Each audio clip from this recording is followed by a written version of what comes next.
Let me just share with you this story to explain this.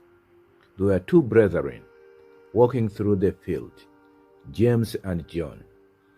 James fell into a pit. The pit was about 13 feet deep. And when James fell into the pit, John started crying. He didn't know what to do. He kept on calling, James, James, are you okay?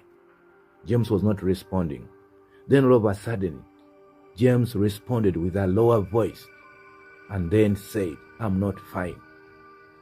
It looks like my bones are broken. So John said to James, please try and see if you can get out from there. James replied and said, John, I cannot. Please, I need help. So John had to convince James and said, please, James, stay cool. Let me go and look for support in the next store. Let me see if I can get any help from the next store.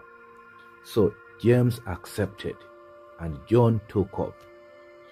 But to John's surprise, on his way back with support, he found James seated by the side of the pit. James was out of the pit.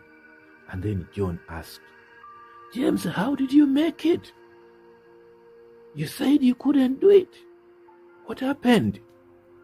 And James replied, you don't know what happened. As soon as you left, a huge snake fell into the pit. And when I looked at that snake, it was a life and death situation. So, by James being in the pit with a snake, it made it clear to him that it was a must for him to leave that